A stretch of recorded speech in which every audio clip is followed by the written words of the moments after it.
Yeah. Okay, it's recording already. All you got to do is just point it, and I'll edit it later. Okay. Well, hang on. Come around here. Stand right here. I'm going to show him the hood, under the hood. Oh, okay.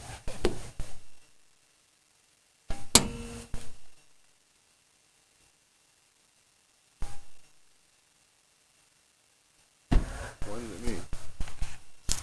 Your hood mechanism. Remember? I don't know if you ever knew this or not. Joel showed me this, so I'm assuming you know about this. Yeah.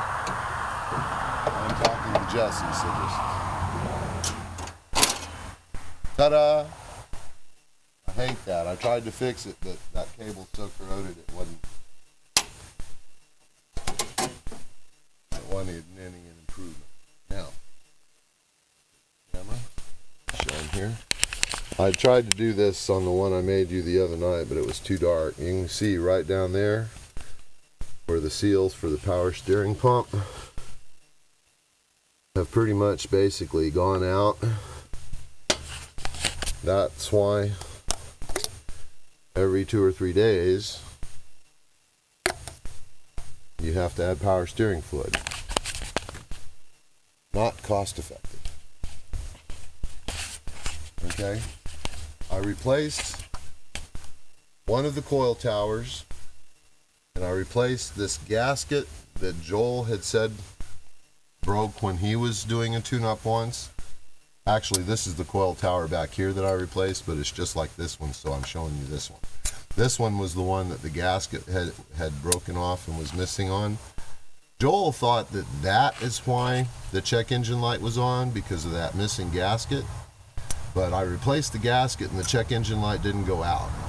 So I don't know if something else has happened that the check engine light is still on or what, but it's still on. Anyway, stand there and point it at the engine while I start it. Okay.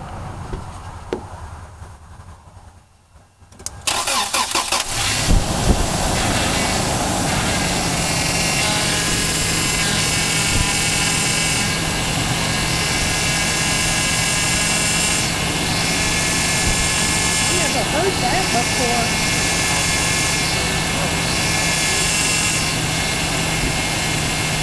That's what I'm saying. I put power steering fluid in it every couple of days because it's hard to replace the pump.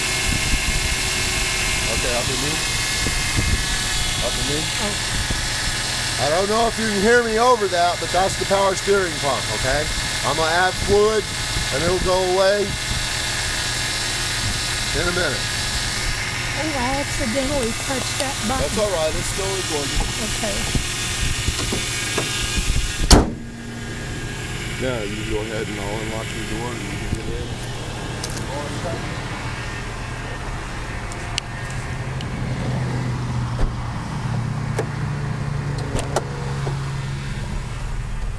Oh, give me a second. It's all right. Got it.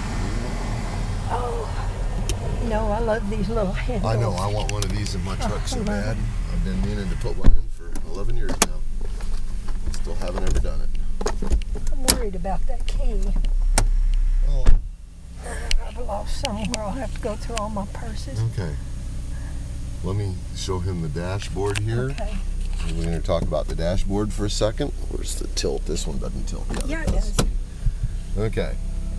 The check engine light is still on solid. When it was acting up really bad, it was also flashing. That's before I changed the coil tower that was shorted out and that gasket on the other coil tower that Joel said was broken. So at least now it's improved. It's only on steady. Don't know why your airbag light is on. Joel said it has always been on, Yeah, so it has. I don't know. I hooked up my reader to the OBD port and wiggled the wires in back and still couldn't ever get it to come on. I hooked up the external power supply and it powered up, but it still said failure to communicate. So I still haven't been able to get an OBD2 reading off of the port yet. I will continue trying. Maybe I wasn't holding my mouth just right when I was wiggling the wire, so I will try that again before I take it somewhere else to have it fixed. But now we're going to do a test drive so you can see how it acts. Okay.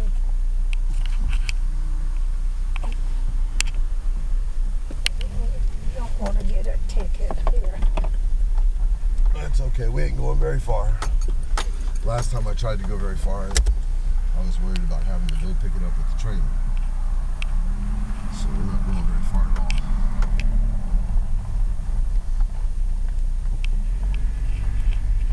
Have I mentioned lately how much I hate Toyotas? I don't like Toyotas. Oh, I love this one. It shifted good that time. It's shifting well. But there's a funny. But wait. It did good all the way through town, and when I started up the shifting. hill, yeah, it's not shifting right. This is where we need to be looking at the dashboard. It's really cranking up and not shifting. It needs to shift. It wants to shift, but it's not shifting.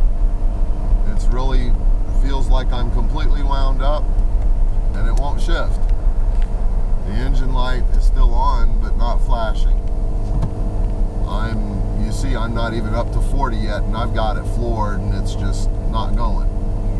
So, it's just not going, okay? I don't know if I take my foot off the gas, it shifts, and then if I start accelerating again, it does the same thing. It winds up and winds up and winds up and won't shift.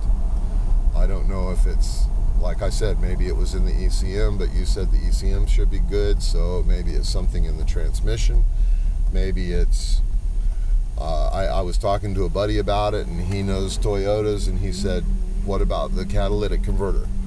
And I've never had a car that the catalytic converter has gone out in, so I have no idea if that's what it is. Now it's running so rough.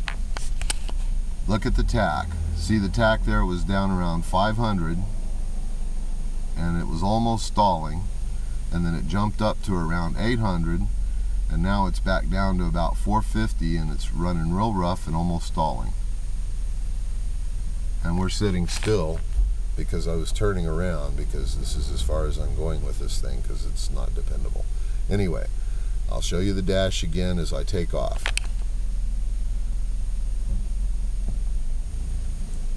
I just gotta wait on traffic. Ta-da! See, right now it just sounds wonderful. Yeah, now we're sitting here idling in gear, and now it got rough again for a second, and then it'll smooth back out for a minute, and then it'll get rough again, yada yada, over and over, and it's perplexing. Now it's starting to stall and not going when I step on the gas. See, that's a now here it wind up, and there it shifted, but it shifted hard. And now it's winding up, but slowly, like it's not got power. And I've got it floored, and it's just barely going. Okay, let off the gas. Well, hang on. Okay, I let off the gas, and it drops and shifts. But it still has no power, and it's trying to upshift to get power, and it's just not doing it. And if you're going up a big hill, that's what it does, all the way up the hill, and then just keeps getting slower and slower, and the tach says the same speed, same engine RPM, but your speed just keeps dropping, and it's acting like, if it was an old V8 Chevy, I'd say it had a cracked distributor cap, but this thing ain't got no distributor cap, so I'm at a loss. I don't know what to do to fix it. I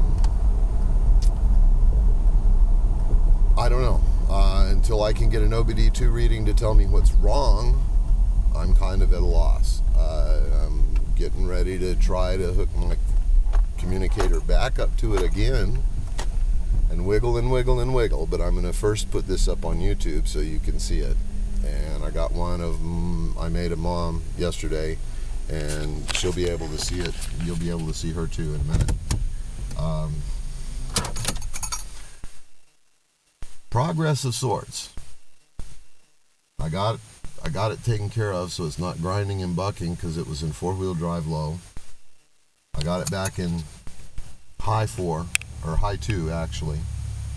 I showed you, well, I don't know if that one, it was too dark, you couldn't see. But before, when the four-wheel drive light was on, and it was in, I figured it out, it was in low 4, it was like bucking and stalling and acting crazy and making grinding noises, and I thought it was going to fall apart on me. I figured it out and put it in high 2, and as you're going down the road there and it's winding up and wanting to shift, the transfer case shifter knob is just going like this, like crazy. I didn't get a picture of it that time, but it's just going like crazy. It's acting like it's vibrating, maybe a busted transmission mount or so, I don't know. But it's, and you don't go nowhere. So I'm going to try again to hook up the OBD2 port in a minute, and we'll see if maybe if I hold my mouth just right and cross my fingers and cross my ears, I can get a reading and we can find out what the trouble code is. And I'm going to put this on YouTube. See ya. Okay.